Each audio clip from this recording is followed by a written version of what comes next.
Regina. If the way the tournament has gone is any indication, expect Sunday's Mastercard Memorial Cup final to be a high-flying, offensive affair. The host Regina Pats and QMJHL's Acadie-Bathurst Titan are the two highest-scoring teams at the tournament with 19 and 14 goals for, respectively. The Pats have played 4 games to the Titans' 3. And look no further than the team's round-robin game last Sunday, a 8-6 win by the Titan last Sunday. With speed to burn, the Titan built up a 7-2 lead early in the third period. Bathurst is the fastest team I've ever played against, Pats overage center Matt Bradley said. They transition like no other. Although the Pats scored 4 unanswered goals to pull the Pats close, Coach John Paddock said afterwards that the third period disguised a whole bunch of crap. He knows his team needs to be better in the final. If we play again like we did on Sunday, it won't be much of a game, Paddock said. After the 8-6 victory, the Titan weren't feeling too good about themselves either though. The Pats came in waves, overwhelming their defense with their speed. They almost blew a 5-goal advantage. That's history now. We learned from that, Titan coach Mario Pulido said. We know exactly what went wrong. They have a really heavy offensive team, goaltender Evan Fitzpatrick said. I've just got to make sure I see every puck and I think everything will be fine. These teams have allowed the most goals in the tournament. The Pats have surrendered 17, whereas the Titan have given up 12. There will have to be quite the change of pace for things to be much different in the final. Forwards Regina's Sam Steele has been the best player at the Memorial Cup without question. Steele had a 2-game stretch where he recorded 9 assists, including tying a tournament single-game record with 5 helpers in a 6-5 win over Swift Current on Wednesday. The 2016-17 CHL leading scorer ranks first with 11 assists and 13 points. He scored a controversial winning goal in Friday's semi-final win over Hamilton. Steele's line has been the most dangerous. Left winger Nick Henry leads the event with 5 goals, while Cameron Hebig is right behind with 4. They're in the final probably because of those 3 guys, Pulido said, while also mentioning Regina's power play and top 3 defensemen. Acadie-Bathurst Pulido, with the last change, plans to fight fire with fire. He said his top line of Samuel Asselin, Jeffrey Trutchenville and Liam Murphy will draw the assignment of trying to stop Steele's trio. He hinted Philadelphia Flyers first-rounder German Rubitsev could see some time there, too. Asselin is tied with Hebig in goals, while Trutchenville, the captain who coach Mario Pulido calls a warrior, leads the team with 9 points and trails only Steele. Murphy has scored a couple critical goals, including the overtime winner against Swift Current in the Titans' opening game. The Titan have more depth than the Pats up front, but have several players that have been conspicuously Mia.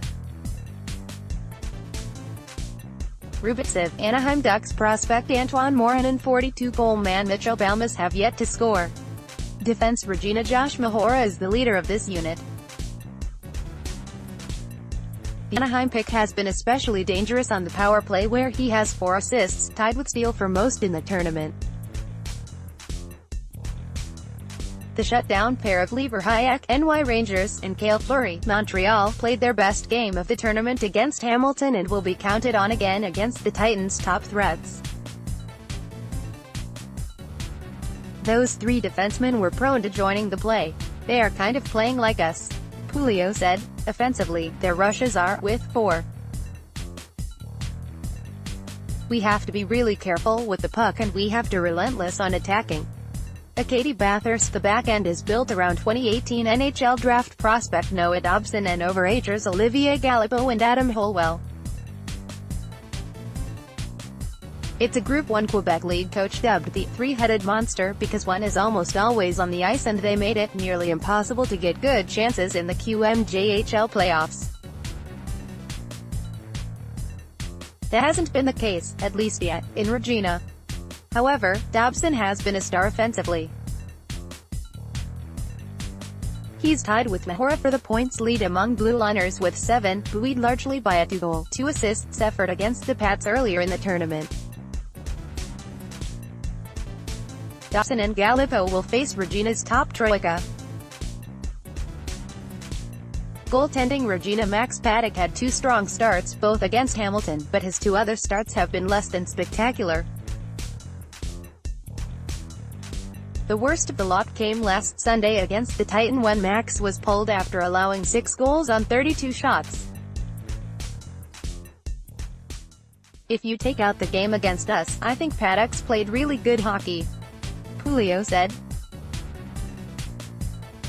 A spot for the 17-year-old goaltender was cleared last May when John Paddock dealt netminder Jordan Hollett to Medicine Hat for overager Matt Bradley.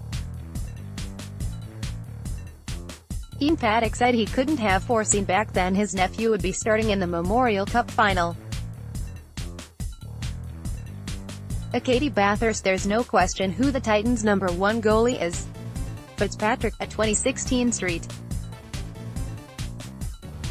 Louis Blues second-rounder, was acquired in January from the Sherbrooke Phoenix to hold down the fort. He never posted a save percentage in the season with the Phoenix above .900, but his mark was .915 in 21 games with the Titan. His numbers in Regina have been suspect, and .879 save percentage and 3.94 goal against average, but he battled the stomach flu during the round robin. "For me right now, it's not about putting up stats," Fitzpatrick said. "It's about putting up wins. I really don't care if we win 1-0, 7-6, 10-9. This late in the season, it's all about winning." Julio is more concerned with him making key stops to put the Titan in a position to win. A third-period breakaway save on Swift Current's Glenn Godden is the prime example.